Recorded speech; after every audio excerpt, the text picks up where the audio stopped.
You know, I'm right. Nick Durst here with Joe Calabrese. And Joe, I'm very excited for our guest today. Not only is he a Rutgers alum, he's on the 26-year plan, but this is the 1987 Michigan High School Player of the Year joining the show today. Yeah, it's amazing he's got ties to the local area over here.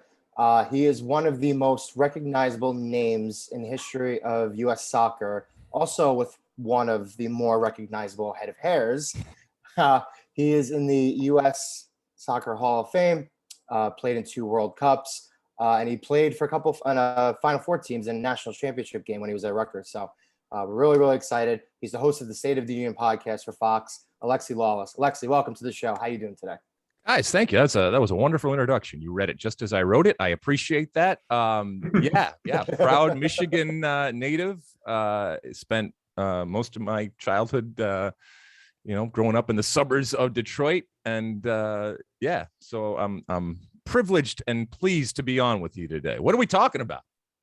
Talking about you. You're the big star here. I don't know about you. I see you got the guitars hanging up behind you. I do. I'm all equipped and armed with my weapons of choice up here. I got a Les Paul over here and a Guild acoustic over here. I'm in front of a Pro Tools set up here, so I continue to do the music and everything. A lot less hair than back in the day. I mean, you guys weren't even around back in the 80s when I was running around and doing different stuff. So that was back in the previous century, and it was fun, but I'm glad to still be alive and kicking and doing some different things. Yes, Nick and I were both born in 1992. Quick question, off the top of your head, favorite bands or favorite groups that you like listening to?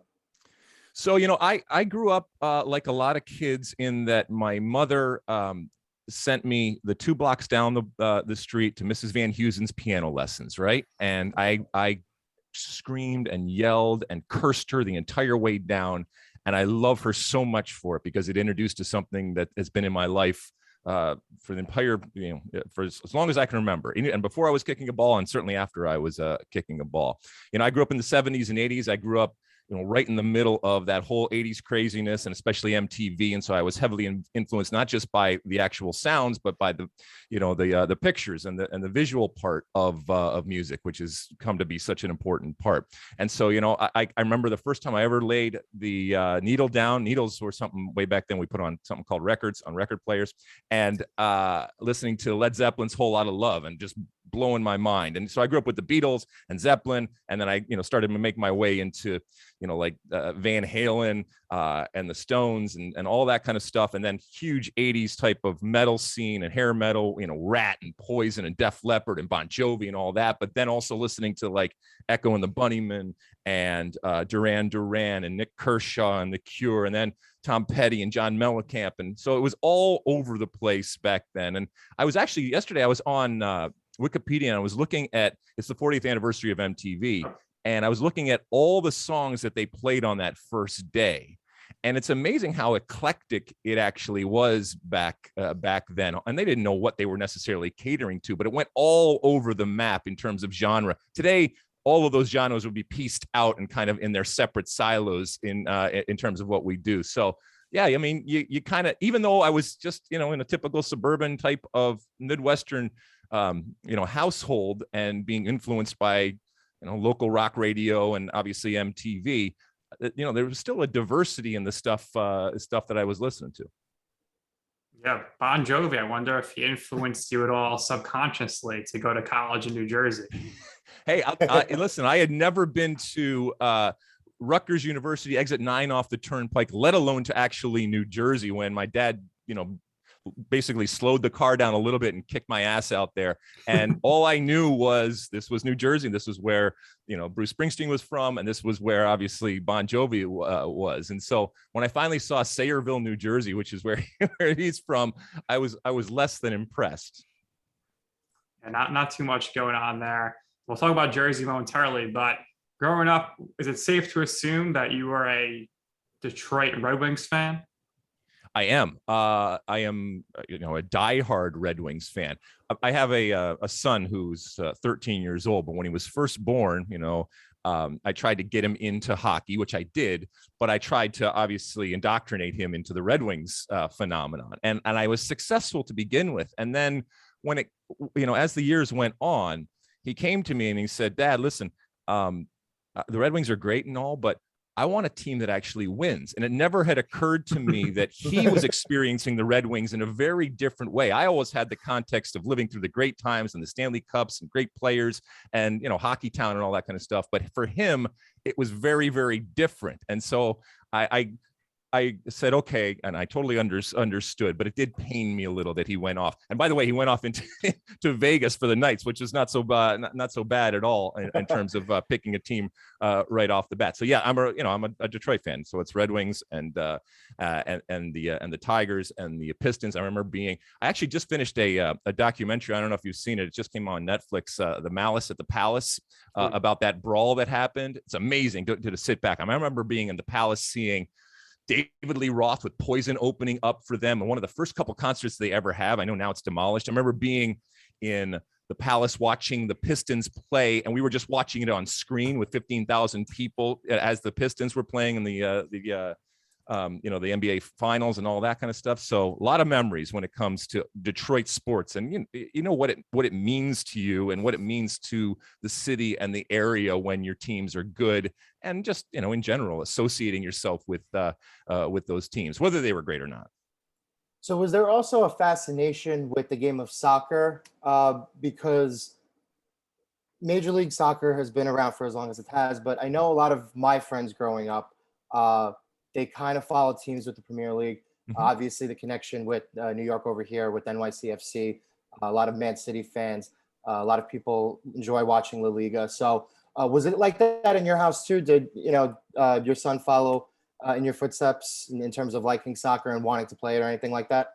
Yeah, I have, like I said, a 13-year-old son and a 16-year-old daughter, and they play soccer, certainly not at a high level, and they are, unfortunately, I guess from their perspective, exposed to more soccer than any 16-year-old and 13-year-old would probably care to be if they're not totally into it. And look, that's not their gig, and I totally understand that. Me growing up, I mentioned my mom sending me off to Mrs. Van Heusen's piano lessons. My mother was a writer, and my father was a professor, and I grew up in a household that didn't really look at sports as anything. But don't get me wrong, they were incredibly supportive, especially from an early age, because they recognized that I was good at it, and they recognized that it kept me out of trouble. And they were incredibly supportive of this thing that was just kind of my thing, which was, which was wonderful. The soccer part of it, my dad's Greek. This is what happens when a girl from Jersey meets a guy from Athens who comes over to university. So this is what you get. So my dad is Greek, and we grew up going back and forth between Athens, Greece, and Detroit, Michigan. And I had that proverbial sandlot type of existence when I was really young in Athens. They would kick me out and say, go down to the corner in the little dirt lot, the vacant lot down there, and play in the pickup games. And, I sat on the side because I was still the American kid, didn't speak Greek, redhead. I mean, I had a lot of strikes going against me in a Greek neighborhood back in the 70s. And I would sit on the side, and eventually, as is the case, somebody doesn't show up. All right, so who do we get? Put the American in, but put him in goal, right? Don't let him play anywhere in goal. Then you start to learn some of the language, you start to learn to swear, do all that. And eventually somebody doesn't show up, and all right, you get to play out on the field a little bit. And so that was my introduction to soccer. And I always, you guys, how important in Detroit hockey is. And we talked about the Red Wings and everything. And it is a way of life. But I always recognized that, as proud as I was from being from Detroit and from Michigan and being in what I feel is the greatest country in the world, the United States, I always was impressed and really gravitated to the fact that soccer is played around the world. And so when I was 10 years old, going out on my sidewalk in front of my house and juggling a ball, it always fascinated me that there was a kid on the opposite side of the world that I had really nothing in common with, but this was that thread, and this was that association, was kicking a ball. And that really excited me about the game, the international aspect of this game that I was playing, and that drove me towards soccer. But I grew up playing hockey and soccer. Actually, at times in Michigan, it's the law. I grew up playing more hockey than soccer, but I just started to gravitate really towards soccer for a number of reasons. I was good at it, but also I love the international aspect of it. And you, of course, great hockey player, captain of your high school state championship team. Ever I know you gravitated more towards soccer there, but did you ever have a thought in your mind, maybe I could take hockey to the next level? Yeah, I mean, I certainly could have played at a higher level in college. I actually ended up playing at Rutgers. My soccer coach at the time was not real happy about that, but I needed to get my fix. And to this day, I've continued to play, beer leagues and adult leagues and all that kind of stuff because it's in your blood. I mean, I grew up on the ponds and on the lakes and on the flooded driveways and backyard rink types of things that happen. And it's such a wonderful game. And there's a lot of similarities actually between the game and the movements and the thought process in the two games. And it's no wonder that you see a lot of hockey players that actually play soccer and vice versa. But I'm glad that I ultimately found something that was mine and was a little bit different and off the beaten path at that time in the 70s and 80s. Obviously, it's grown now and it's become much more accepted of much more, less underground and niche. And that's a good thing. I'm really happy and proud of the fact that the world of soccer that a kid is born into now in 2021 in the US is drastically different than the world that I was inhabiting, back in the 70s as a soccer player. Curious your thoughts on kids growing up, because in Europe, obviously, if there's a little talent there in soccer, they're going specialized in soccer probably since the age of 12. Where in the United States, it used to be anyway that you're playing baseball, soccer, football, hockey. Now, especially when you're looking at like baseball, everything's going more to like you're just specializing in baseball. So where do you fall on that debate of should a child only play one sport or should they play multiple sports? Okay, so look, notwithstanding the the 10,000 hours and Gladwell and all the different stuff that we talk about, I will tell you that 99% of the great players that I came in contact with and that I still come in contact with have played multiple sports. Okay, to varying degrees and to varying success levels, right? I get the specialization, but I think you have to really be honest with yourself if you are an athlete, and you have to have people around you, i.e. your parents, okay, that are also very honest with themselves and with you as to what your goal is. And if it is ultimately to get a scholarship or to be the best soccer player in the world, then okay, I understand that. But you're also limiting yourself. You're limiting yourself in terms of the experiences that you're going to get that could enable you to be not just a better athlete, but also a better person.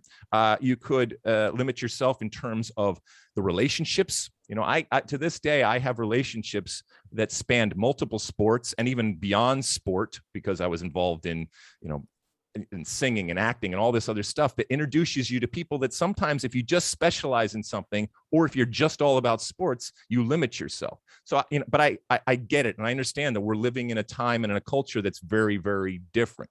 But I believe that at times we're throwing the baby out with the bathwater here, and that there are opportunities and there are advantages to be, especially at a younger age, of trying. There's that commercial that they've had out for years now where this mom is taking her son and putting him in every different type of thing. And, we recognize very quickly that it's not his gig. He's not good at it, or he just doesn't enjoy it. And then you go on to other things. Well, that should be part of being a young athlete or just a kid, let's be honest, trying different things. And it's okay if you fail. It's okay if you're not the best in the world. And by the way, it's okay if you're not getting a scholarship or this isn't going to be your livelihood. We all know 99.99% of them, that's not what's going to happen. All right. But it doesn't mean you can't take something out of not just the individual sport that you may or may not specialize in, but all of these different sports that you may play at different times at various levels.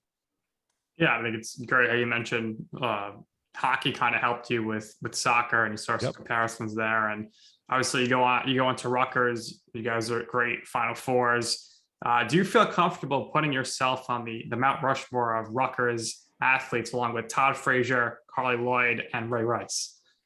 Yeah, absolutely. Yeah. I mean, if nothing else, and back then I didn't have the goatee that came in the later 90s and stuff, but I had a huge set of hair. So I think, look, you also have to look at aesthetics when it comes to statues or, Rushmores and stuff like that. If I'm going to look at something, I want it to be something, wow, that is nuts. So put a big hair up there. And that was back, speaking of Bon Jovi, there are pictures of me with full on Bon Jovi Aquanet, like I'm 6'3", and then with that I would be like 6'7", and it was glorious. So I think you chisel that in, regardless of what you think of me as an athlete. At least it's an attraction. Now people want to have their picture taken with that. Two-parter. First, do you still follow Rutgers sports? Because men's football is back. Men's basketball team has been pretty good. And second, do you follow the game on a collegiate level? Do you pay attention to what's going on, and do you get your fix in there too? I don't as much as I used to. When it comes to Rutgers, obviously, anytime something Rutgers happens, and it happens a lot. I mean, it's a big school. I'm not just talking about sports. It's involved in the news. It's involved in politics. It's involved in everything. There's a sense of pride. Like, even if there might be things that I disagree with or whatever, but it's still Rutgers. And part of what I experienced. I mean, look, I came from Michigan. I didn't grow up on a farm or anything like that, but I came from a very small prep school type of scenario, and I had never been at a place like New Jersey, let alone exit 9 off that turnpike. And when they dropped me off there, it was a whole new world. 30,000 people. And by the way, I was one of the out of state, so I was like 1.5% of the actual student population. So it was a very, very strange and different type of planet that I was dropped into, and I very, very quickly learned about Jersey. And I like to think of myself as, an adopted son of Jersey. So I follow what's going on. I wear my Rutgers stuff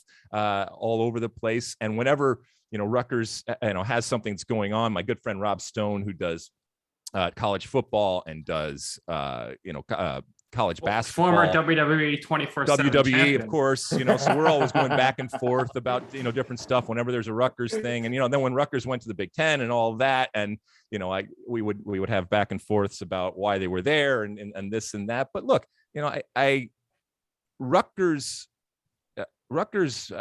welcomed me, and I got rejected at a lot of places. I had nothing really going on. And my father, bless his soul, I had seen an article in Soccer America, which is an old magazine, and it was about Rutgers. And I had gotten an application. It was on the bottom of potential places. And as I started papering my wall with rejection notices, my father said, listen, let's call the Rutgers coach. At the time, it was Bob Riasso. And to his credit, he said, listen, I don't know who you are, but I can, let me meet you. We drove the 16 hours out from Detroit, and we went right to the office, and he met me and said, listen, I can invite you to preseason, and I can get you into the agriculture school, Cook College, right? And I grew up in Michigan. Like I said, I did not grow up on a farm, but it was the best thing I had going. And they took a chance on me, let's be honest. And yeah, I guess I took a chance on them, and it worked out. But I did not go about it in the way that you kind of want if you're, if you have the opportunity to go to college, that you kind of want to narrow down your places and get the best possible fit. It was just serendipity. The soccer gods were smiling upon me. It all worked out.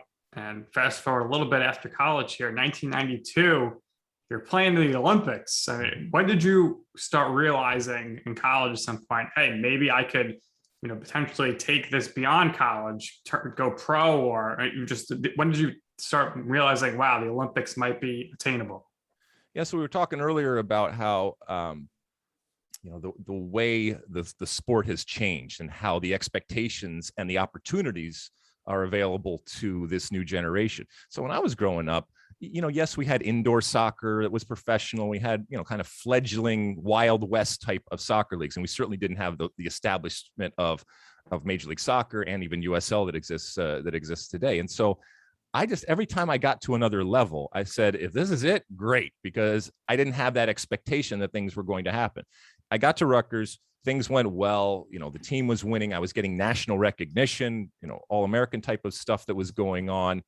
And I was called into the national team and the Olympic team, which was getting ready for the 92 the Olympics in Barcelona. And I think that's about the time that I said, there might be some possibilities going forward. Keep in mind, I'm still an American in the late 90s or, early 90s, and there still wasn't a lot of opportunity and pathways out there. But, I also knew that 94 was coming, the 1994 World Cup, which was going to be played in the United States. And so there was kind of that that lighthouse guiding us, a lot of us, not just me, towards 1994 in these opportunities that came about. So I guess that was about the time. And then, we went to the Olympics and then kind of matriculated from that team, which was under 23. A core of us kind of went up to the full team that ultimately was part of the 1994 World Cup a couple years later. Great lead in, because I was going to get to that. Thank you for giving me that. He read the script this time. We had a script for the intro. Yeah. But so correct me if I'm wrong here, but the 1990 team was the team that broke the long drought, correct? Because that team the United States had not been in the World Cup up to that point. So you played for the 94 team. Yep. So the 1990 team was in Italy, and it was the first time that we had been there in 50 years, right? And that actually featured Peter Vermes, who is a Rutgers alum. I had on that time that my father drove me out to Rutgers to see Rutgers. Okay, that we spent like 10 hours there. I remember driving up and seeing Peter Vermes practicing free kicks up at, we used to play at the AstroTurf stadium that we had there.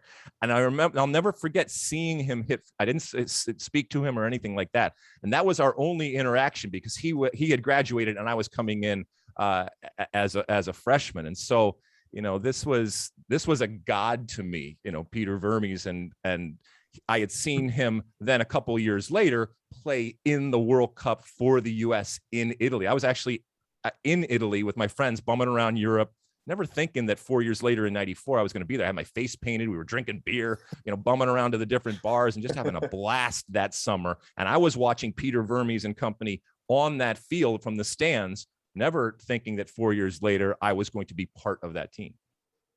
So when did you officially get the notice, the call that you made the team for the United States in 94 to play in? And what was that experience like, being able to go around the country and to see basically a conglomeration of many different people, many different fan bases, cultures from all over the world, being able to come here for that experience? Yeah, so the 2 years leading up to 94, we were actually in a constant, it was almost, a reality show, a Survivor type of thing, where we would just be brought into Southern California. We had a base, and we would just be tested. And if you continued on for month after month after month. So I didn't know I was actually on the team until a couple weeks before. So that would have been June 1994. But in all of 1993 and all of 1994, we were living in Southern California and traveling around the world as a national team in residency there, playing different national team games. And then it was, like I said, it was a reality show, and you either made the cut or you didn't make the cut. And so I finally find out that I'm going to be on the team. We are going to play in the summer. And I was also lucky enough to be a starter and on that team. Look, guys, the reason why I'm talking to you today is because of the summer of 1994. I lived the power of a World Cup and what it can do to an individual. And it changed my life forever. It gave me opportunities on and off the field. I was incredibly fortunate to be part of that group, and specifically part of that group in a World Cup in the United States, which is why I'm so excited about 2026. When we're going to host it with our friends to the North, Canada, and our friends to the South, Mexico, because somebody else is going to get that experience to be kind of tapped on the shoulder by the soccer gods and said, hey, this is your life now, and we're going to change it, because you're going to walk on the field in front of 1 billion people. And that can't help but changing things, especially when it goes right. And it went right for me. It went right for the team. And my life has never been the same. Yeah, a lot of people would say the summer of 94 is like the apex of sports. You got Rangers and Knicks both in the finals, World Cup, and OJ. And OJ, yeah. I was in my hotel room in Detroit, because we were playing in the Silverdome. Rest in peace, the Silverdome.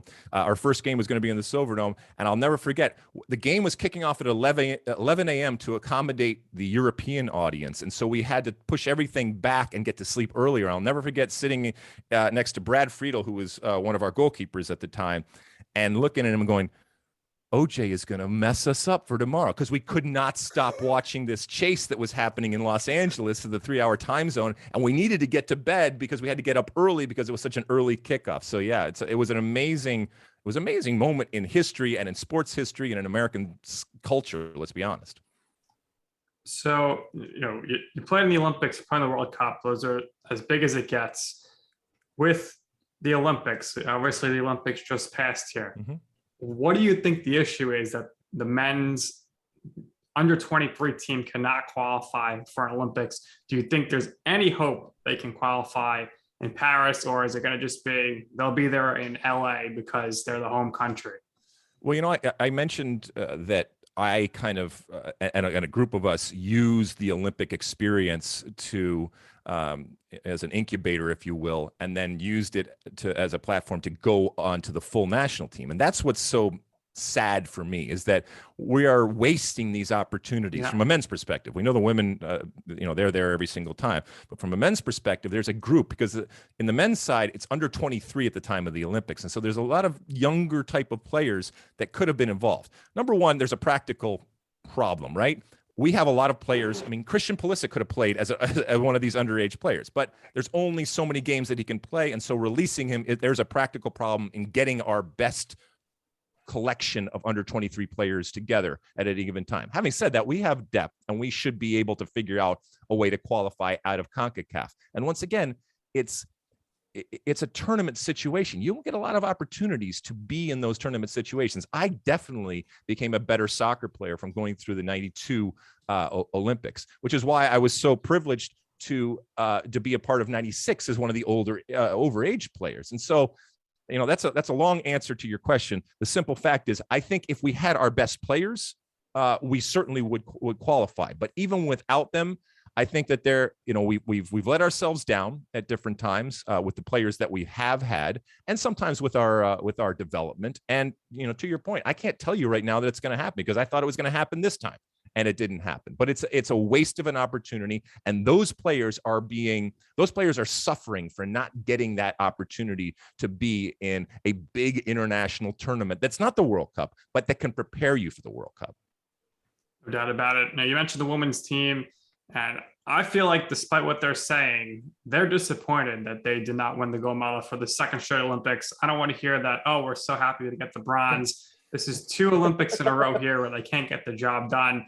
And I hate to say it, but I think a lot of Americans are rooting against them based on some other actions by the team, which we won't get really into depth here. But for the women's team here, do they have to make some changes here moving forward? Because really, they're supposed to be competing against themselves. They're supposed to be that much better. What do they do moving forward? All right. So listen, this is a U.S. women's national team that's number 1 in the world, that we expect to win every single game, that we expect to win every single tournament that they are in. All right. This is a team that has been wholly branded relative to them being the best, not being third best, not winning bronze. Okay. And so this tournament and this campaign at the Olympics was a failure. All right. Given those incredibly high standards and expectations that we as fans have, and by the way, that they have themselves, and they have created this. And that's a good thing.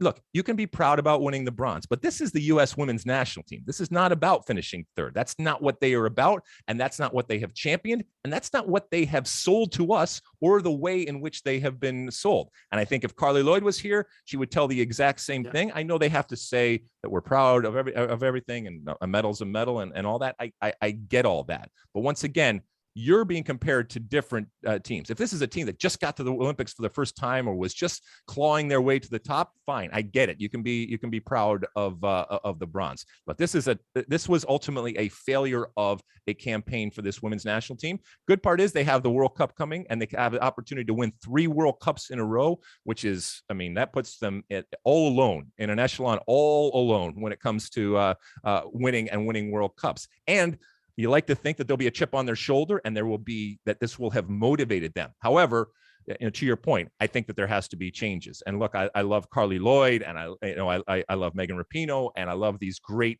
servants to the game and what they have done. But I think there has to be a refreshing. Now, they have won in the past with older players, but something was off, and they have to figure out if it was a tactical type of thing that was wrong, if it was rotating players, or if they just need a refreshing when it comes to these, the individuals that are involved. And that's up to Vlatko Andonovski. Evidently, they're going to continue on with him, and we'll see if he makes the changes that need to be made, or what those changes ultimately are.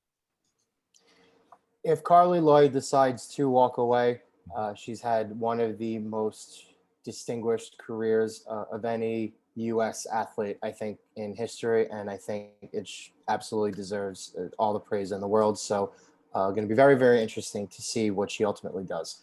Oh my goodness! I mean, you can't say enough about Carly Lloyd, right? I mean, she's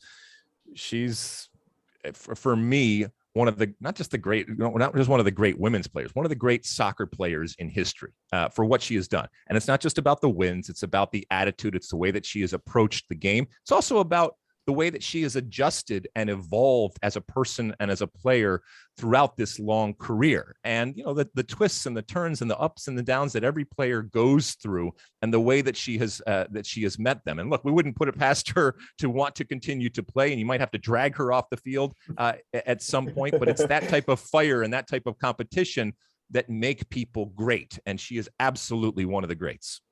She is. She's a hero to a lot of little young ladies out there. So you mentioned CONCACAF before. Gold Cup champs again for the 8th time. So you reacted to it on your podcast, but now we want your reaction here on this show. Sure. What was the biggest determining factor for the Gold Cup win this time around? Yeah, I mean, so look, I was emotional on air, and that doesn't happen to me a whole lot. I know people think that I'm inhuman or robotic, and so at the very least, showed that I do have emotions, and I can be sensitive to things. I think that honestly, guys, I think it had a lot more to do with, you know, just the last couple of years and everything, much less to do with actual soccer and much more to do with, you know, this country that I love, and a moment of just pure, unadulterated joy at what was happening in front of me. And we haven't had a lot of those. Let's be honest. And it's like, that's where that reaction came. And it hit me in a way that I didn't think it was going to. And, you know, it's live TV. It happens. I don't want to make a habit of it. But it was a little embarrassing, but I do wear, you know, my heart on my sleeve at times when it comes to this U.S. team, and to see this particular team. It was called a C team or a D team or whatever, but in a way disrespected relative to the team that we saw earlier in the summer win Nations League. I just thought it was very American, and for lack of a better word, and I don't know how to explain it, but you know, that's what it was, and it was a wonderful moment. You know, 60,000 people in Las Vegas. Most of that crowd was cheering for Mexico, our biggest rival, and to play that underdog role to a T, and to do something that many, including myself, didn't think that they could do, and in doing so make us believe again after, you know, listen, in 2017, that was the biggest failure in U.S. soccer history, not qualifying for the 2018 World Cup. So that was the lowest point that we have had as a soccer playing nation. And now, I mean, I'm hard pressed to think of a time when we've been more confident and excited and optimistic, and rightfully so, about all of the talent that we have, and these two teams that did great things this summer. You know, so I think it all just kind of came out like that. And look, qualifying starts this fall, and that's the most important thing about getting back to the Men's World Cup next November in Qatar. And so this fall they got to get the job done, Greg Berhalter and company. But certainly this summer will have, you know, I think steeled them and blooded them and given them incredible confidence. And I can't wait to see what that ultimate 23 looks like when everybody's healthy, and then what that 11 on the field. There's going to be a lot of debate because there's so much talent and there's so many different options that he can go with. You mentioned the World Cup, which they need to be there. I mean, it's crucial here. You go to Fox, you're thinking you're going to be broadcasting these World Cup USA games, and they're nowhere to be found, which was a killer. But it's going to be crazy there. I mean, playing in like 120-degree weather. I mean, that's not going to be ideal. How do you think these players are going to be able to adapt to this? Yeah, I mean, so I get questions all the time about what it's going to be. I can't tell you because I've never been there. Right. What I can at least envision is that it's going to be awesome. In that you're going to have a World Cup in an area the size of Connecticut, let's say. So you're going to be able to get to multiple games within a day. We, from a broadcasting perspective, are going to be able to get to multiple games. So, you know, John Strong and Stu Holden, for example, can do a game at one point, get on in a car or on a train, and boom, within half an hour or less, they're at another stadium and call another game. They can come back and do our studio shows So there's going to be a lot of interesting things that we can do because of proximity. I mean, we were in Russia last time. It's, I don't know how many time zone it's a time zone it has, and we were all over the place. And even then they tried to make it closer, but it was still, very, very spread out. So this is going to be really concentrated in a good way. To your point about the heat, I mean, that's why it is happening in November, December, but don't get me wrong. It's not as if it's going to snow or anything. It's going to be hot still. And they're doing a lot of things. They're going to spend more money than anybody has ever spent, because this is, as we know, an advertisement, not just for the country, but for the region.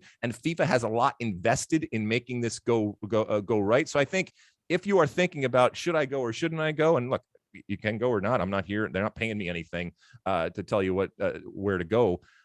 I think that if you can get there, it will be a World Cup that will be very, very unique and different. And I think ultimately they are going to do everything in their power and bend over backwards to make sure that everybody that comes to that World Cup leaves saying, hey, man, that was awesome. And Qatar was really, really cool. And I had a really, really good, interesting, and different time. And maybe I didn't think I was going to do that.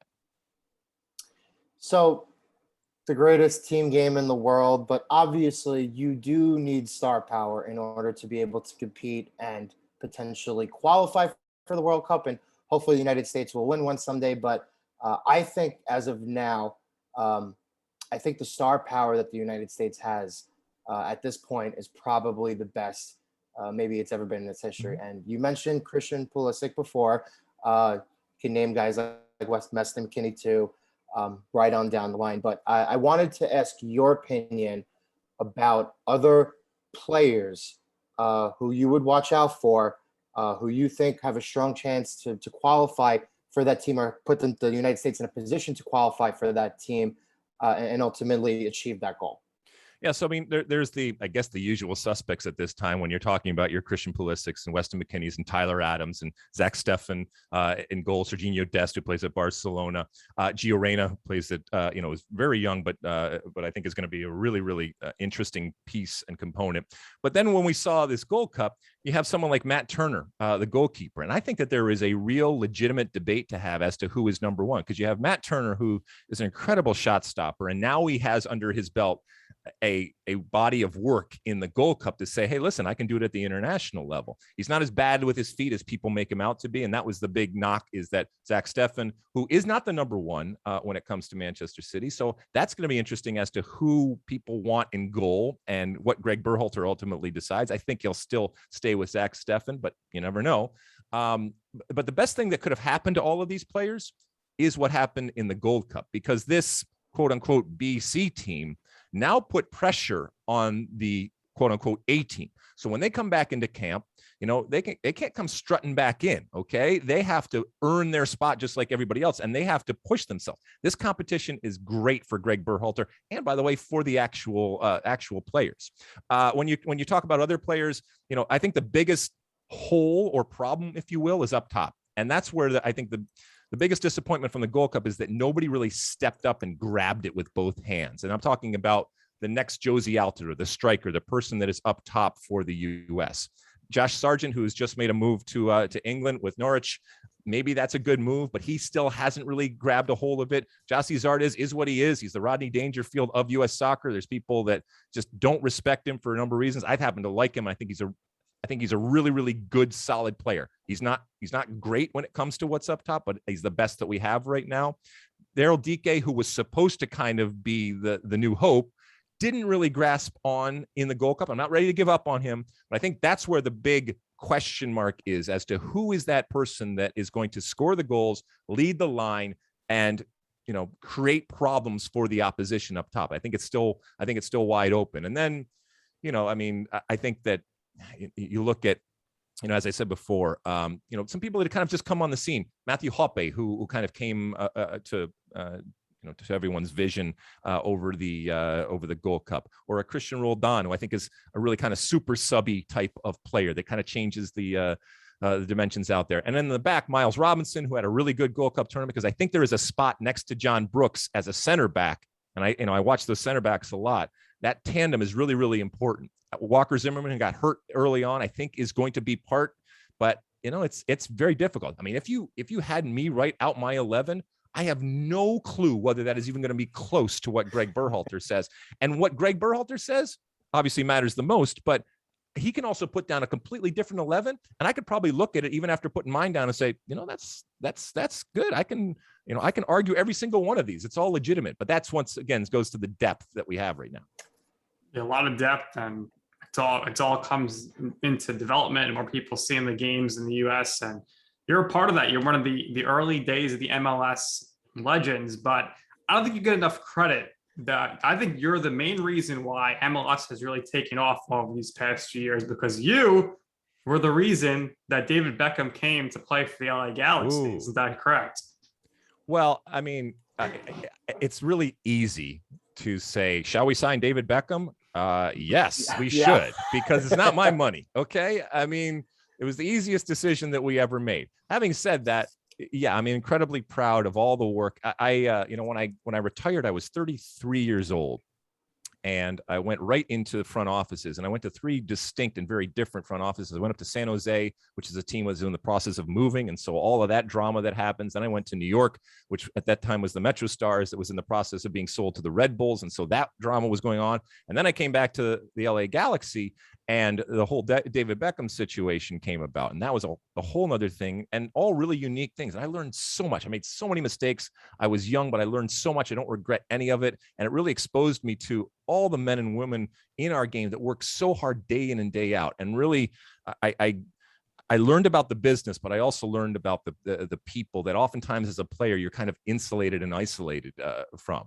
The David Beckham thing, it definitely changed the way that we thought about the sport and about the league, and obviously about the Galaxy. It was designed to create a super club. And to this day, because of that move, when people think about Major League Soccer around the world, oftentimes the first team that they think about is the Los Angeles Galaxy. And look, that's what we wanted. And there was nobody out there that could do it like David Beckham. We paid a whole lot of money for it, but ultimately it was that type of recognition and that relevance that we were trying to attract. And I think we got it. And, since then, teams have gone up and down, and obviously there's a whole lot more. And it makes me proud looking back. I mean, when we started in 1996, we didn't know it was going to last, because there was a whole history before us of teams folding and leagues folding. And so we were cautiously optimistic, but that it's 26 years in, it warms the cockles of my redheaded heart. Makes me very, very happy to have been a small part of it along the way. Yeah, I mean, you're putting Beckham in there with arguably the greatest American soccer player, Landon Donovan. Yep. And you guys are winning championships. It worked out all right. There's a lot of collateral damage, and I got fired along the way, and others got fired along the way. But looking back on it, it changed the way that we think about, and I say we, I mean, the business and certainly the perception of the league. And that's what it was designed to do. And since we've gone on and gone different ways, and we've gone younger, and we've gone more with development, and we've gone certainly more with South America and that type of talent right now. And so it's going to meander, but you needed kind of a seminal moment to say, hey, listen, we're not going to be what MLS was before. And there's before and after David in terms of the thinking and the business strategy. This decade, at some point when these guys are in their 40s, do we see Messi and Ronaldo in MLS? Well, I mean, look, Messi has dominated this past week because, what was unthinkable for a very long time is now very, very, very apparent and clear in that we are going to see him in a different jersey. And that blows my mind and a lot of people's mind, but so then the question is, is there a future for him coming to Major League Soccer, as with Cristiano Ronaldo? I think they both have that as a possibility going forward. I think Cristiano more so than Messi. I think he's kind of built, not physically, but just built as a person more to kind of see that as something that he would want to do. The Messi situation, but look, either one of those, if they ever get to the point where it's a possibility, yeah, people are going to do it because people will pay money to see them, even in the twilight of their career. And so I think MLS has kind of moved away from attracting just kind of quote unquote retirement league type of signings, but Messi and Ronaldo, they're a whole nother level, and therefore a different type of conversation. And I'd love to see it. Yeah, I think the contenders, they got the same contenders for these big players: NYCFC, LA Galaxy, LAFC, Inter Miami. I don't understand what's going on with the Red Bulls here. They can't do anything right these days. It's so interesting that you said that, because I want and I believe that whether it's NYCFC or whether it's the Red Bulls, this could be something special, and I'm here in Los Angeles. And when LAFC came into market here, automatically it changed the dynamic in a good way. And we talked about competition earlier. It pushed the LA Galaxy, and it pushed the folks on the field and off the field, because there was a new kid in town. And, that rivalry, I know it's there in the red and the blue and everything like that. But I just, I actually, this morning I was tweeting out about how, don't kill the messenger, but the relevance of the Red Bulls in the New York market, okay, is not what it used to be. And it pains me that they're not acting like a super club, because this is the New York metropolitan area, and you got to cut through the clutter. And you got so many different other, whether entertainment, whether it's sports or entertainment out there, that you got to say, we are big, we are bold, we are arrogant. And neither one of these teams really has done it. NYCFC has done it better, I would say, but they still got to get that stadium situation sorted out, because I think it can be huge, and I want it to be huge. But you got to have, which is why I look at Atlanta, and why I said today, even Atlanta United's failures is more interesting and more relevant to the greater soccer universe out there than what's going on right now with New York. And that shouldn't be. You're New York, act like it. Yeah. Well, they tried to follow in their footsteps. I mean, a couple of years after the fact, the Beckham move, but they signed Thierry Henry, and they've made. They should have won. I mean, they were for a stretch there. They were the best team with Bradley Wright Phillips. They were the best team. Sure, yeah, but they gotta, you gotta spend money just like everybody else. You got to keep up with the Joneses. You got to do big, bold things. And look, development is all fine and well, but it's not really sexy. Let's be honest. And so you can talk about selling on players, but the problem is that in doing so, at times you can look like a feeder league, and you can look like a minor league team. And this is New York. That's not what people want or accept. And I'm not even saying that it's acceptable to do that in Columbus or someplace else, but this is the New York metropolitan area. And I know when we talk about the Red Bulls, it's in New Jersey, but you call yourself New York, then act like it. Yeah. MLS keeps expanding. I know my co-host Joe here, he just wants a blank city to name their team after Monster energy drinks built in rivalry with Red Bull. He loves his Monster. But I wanted to ask you, after you're done being president, GM, and whatnot, how did you get into broadcasting? Did somebody approach you? Did you have an agent? How did that come out for you? So I had done some stuff back in 2000. At the end of the '99 season, I was playing in Kansas City at the time. I knew in my heart that I needed to shut down for a little bit. I walked into the coach's office and said, listen, I've been burning it at both ends, on and off the field, for the last decade. And I knew that I was not going to be able to continue on. And so I took kind of a sabbatical, I kind of stepped away. I stepped away for a year. And within that year, I ended up working for ESPN, doing some work for them. I worked for NBC. I did the Olympics in Sydney with Andres Cantor. And so I really I had always looked at it and gravitated to it, but I really kind of got in and got to understand what it is. And look, it's easy from your couch. It's easy from the outside. And I get people calling me all the time, asking me for advice and everything. And I'm happy to give them advice, but it's a wonderful job. It's very different. There's a whole lot more work than people recognize. Now, I'm not talking relative to hard work and digging ditches. It's an easy gig, but there is a lot of stuff that goes on. And I tell them all the time that the stuff that you ultimately see on television is the tip of the iceberg, right? But you got to have that foundation. Otherwise that tip isn't good. And sometimes I'm dealing in 45 to 30 to even 15-second increments of trying to get something out, and editing in real time or editing before. All of that kind of stuff comes into play. And I really enjoyed it.